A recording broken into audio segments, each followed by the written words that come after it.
moteur fusée fonctionne en produisant des gaz grâce à une réaction chimique. Ces gaz ne s'appuient pas sur l'air comme certains le croient, mais c'est simplement un phénomène dit d'action et de réaction. D'ailleurs, la meilleure preuve, c'est que les fusées marchent parfaitement dans le vide.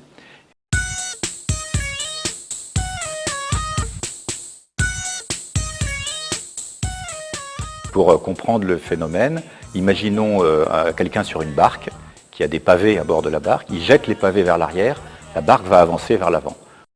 Il joue à la marée, les joues roses dans les cours de récré.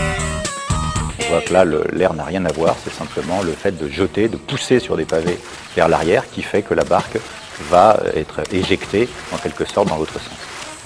Cette tirée se réveille au soleil en son nid. C'est le principe de réaction.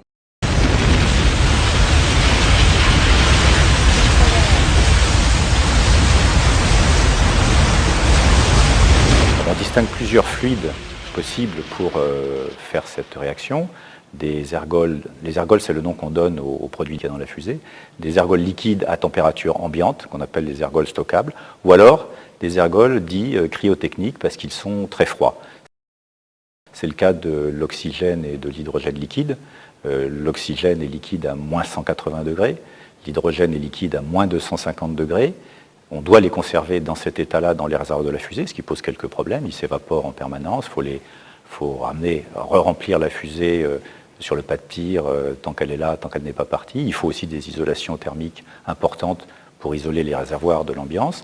Mais l'avantage que l'on a avec oxygène hydrogène liquide, c'est que c'est un produit extrêmement énergétique, qui est presque 2 fois plus énergétique que les ergols dits stockables. C'est pourquoi la plupart des fusées modernes utilisent au moins sur un de leurs étages l'hydrogène et l'oxygène liquide.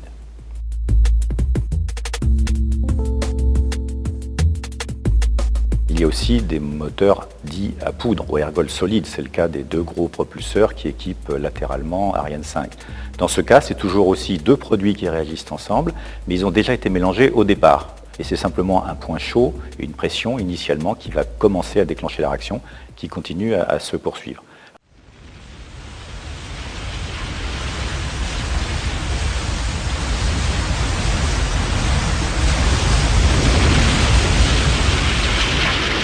Donc Ariane 5 est un exemple qui montre l'utilisation de ces différents modes de propulsion. 2 gros propulseurs à poudre pour décoller, ils ont chacun 600 tonnes de poussée, ça fait 1200 tonnes installées. Et puis au centre, un moteur hydrogène-oxygène liquide que l'on allume au sol pour des raisons de fiabilité. C'est-à-dire que comme la propulsion liquide est plus complexe, elle est aussi plus délicate, elle peut avoir des problèmes de mise en œuvre, on veut vérifier que le moteur fonctionne avant le décollage. Au-dessus, on va trouver un étage supérieur. Il y a plusieurs configurations sur Ariane 5 actuellement. Un étage à ergol stockable, liquide à température ambiante, un petit étage. Ou bien, pour la version plus puissante de la fusée, aussi à nouveau un étage cryotechnique à hydrogène et oxygène liquide, propulsé par un moteur HM7 qui n'a que 6 tonnes de poussée, donc 20 fois plus petit que le moteur du premier étage. Voilà l'ensemble des étages et des systèmes de propulsion qui sont utilisés sur Ariane. Oui, parce que je n'ai pas besoin de vous voir net pour répondre aux questions.